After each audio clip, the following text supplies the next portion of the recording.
राजधानी दिल्ली में कोरोना महामारी के बीच दिल्ली पुलिस लगातार काम कर रही है। इस बीच साउथ दिल्ली के फतेहपुर बेरी थाने की पुलिस टीम ने सीबीआर अस्पताल में ऑक्सीजन सिलेंडर पहुंचाकर मानवता की मिसाल पेश की है। दरअसल आयानगर के सीबीआर अस्पताल से पुलिस को सूचना दी गई थी कि अस्पताल में ऑक्सीजन खत्म होने वाली है और उनके पास सिर्फ 2 घंटे का ही स्टॉक बचा है। ये सूचना फतेहपुर बेरी पुलिस को दी गई। सूचना मिलते ही तुरंत फतेहपुर बेरी थाने के एसएचओ कुलदीप सिंह ने मामले की संवेदनशीलता को ध्यान में रखते हुए पुलिस टीम को अस्पताल भेजा। जांच में पता चला कि अस्पताल में केवल एक ही सिलेंडर बचा हुआ है। 18 लोगों की जिंदगी दांव पर लगी है, जिसके बाद एसएचओ ने तुरंत दूसरे अधिकारियों से संपर्क किया और मोहन कोऑपरेटिव बदरपुर में ऑक्सीजन रिफिलिंग प्लांट से 12 ऑक्सीजन सिलेंडरों की व्यवस्था की। ऑक्सीजन सिलेंडर समय पर पहुंचाने के लिए पुलिस टीम ने एक ग्रीन कॉरिडोर बनाकर बदरपुर से ऑक्सीजन के 12 सिलेंडर लेकर अस्पताल पहुंची, जहां पर पुलिस ने तुरंत अपनी गाड़ी से 12 ऑक्सीजन सिलेंडर सीबीआर अस्पताल में पहुंचाए। अस्पताल पहुंचने के बाद अस्पताल प्रशासन ने फतेहपुर बेरी थाने और दिल्ली पुलिस की तारीफ की और कहा कि दिल्ली पुलिस वाकई ही दिल की पुलिस है।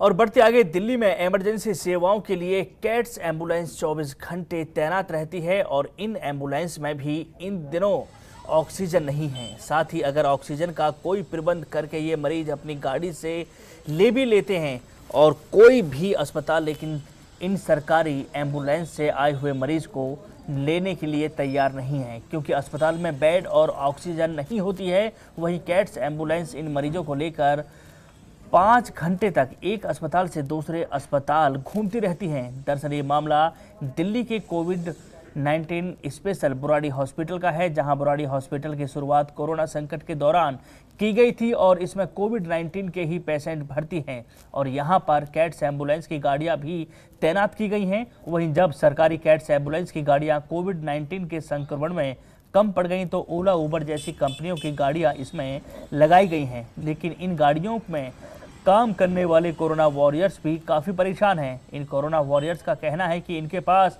10 से 12 मरीज हर रोज़ आते हैं और गाड़ी के पास कॉल आती है और गाड़ी मरीज के पास जाती है तो गाड़ी में ऑक्सीजन नहीं होती, मगर मरीज को वो बिना ऑक्सीजन या फिर ऑक्सीजन का कोई दूसरा विकल्प तैयार करके अस्पतालों में लेकर निकलते भी हैं तो अस्पताल वाले भर्ती नहीं कर पाते, क्योंकि अस्पताल में बेड और ऑक्सीजन दोनों ही नहीं होते, जिसके चलते लगातार वो एक दूसरे अस्पताल में घूमते रहते हैं।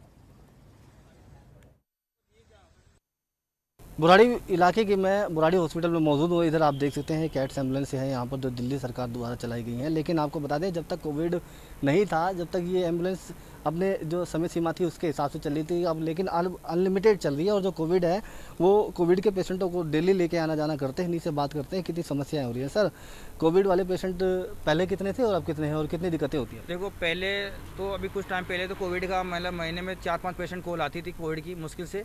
अभी जो पर डे के हिसाब से कम 12 पेशेंट एक गाड़ी पे 12 कॉल आती है, मतलब हर 1 मिनट पे पेशेंट कोविड का आता है।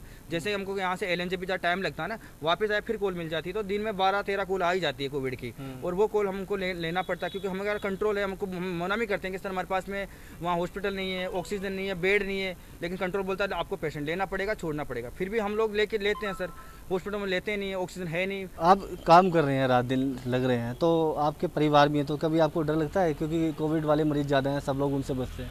डर तो लगता है बहुत ज़्यादा, बट हम अलग रहते हैं उनसे, अलग रूम में रहते हैं, क्वारंटाइन रहते हैं, अपने आप को क्वारंटाइन रखते हैं, क्योंकि हम रात दिन उनके साथ रहते हैं कोरोना के पेशेंट के साथ, इसलिए हम क्वारंटाइन रहते हैं, अलग से ही रहते हैं। ये कैट्स चलाने वाले जो हैं उनका कहना है कि जो पहले काम करते थे उस समय में जो एक ही टाइम मान लो नॉर्मली जो डिलीवरी हो गई, एक्सीडेंट केसेस हो गए, उनको लेना होता था, लेकिन अब 24 आवर्स कोविड-19 वाले मरीजों को इन एम्बुलेंसों में ढोया जा रहा है। और उन्हीं के साथ साथ में जो एम्बुलेंस चलाने वाले लोग हैं, अब वो लोग भी काफ़ी परेशान हो चुके हैं, क्योंकि 24 आवर्स ये एम्बुलेंस चलाते हैं और अपने परिवार से करीब 3 महीने से ये लोग मिले भी नहीं हैं।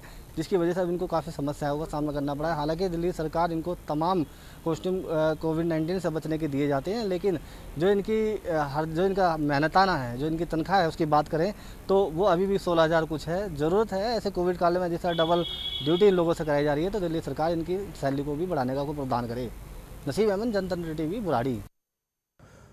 कोरोना महामारी के इस दौर में कई ऐसी घटना सामने आ रही हैं कि मुनाफे के लिए सस्ती दवाइयों को मोटे पैसे में बेचा जा रहा है और वो भी गैर कानूनी तरीके से। इसी सिलसिले में एटीएस ने 2 लोगों को गिरफ्तार किया है।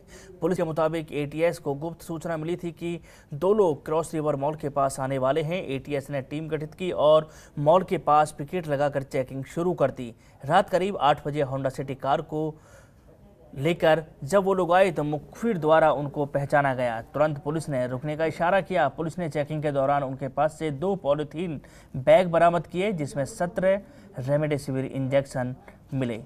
पुलिस ने दोनों आरोपियों की पहचान अंशुमन और कार्तिक के रूप में की है। पूछताछ में आरोपियों ने बताया है कि वो रेमडेसिविर इंजेक्शन नोएडा और दिल्ली के लक्ष्मी नगर से लेते थे और लोगों को 35,000 रुपये में बेचा करते थे। साथ ही उन्होंने खुलासा किया है कि उन्होंने निरंकारी भवन इलाके और रोहिणी इलाके में नकली रेमडेसिविर इंजेक्शन बेचकर कई लोगों को ठगा है। वहीं आरोपियों पर महामारी एक्ट के तहत मुकदमा दर्ज कर अब उनको जेल भेज दिया गया है।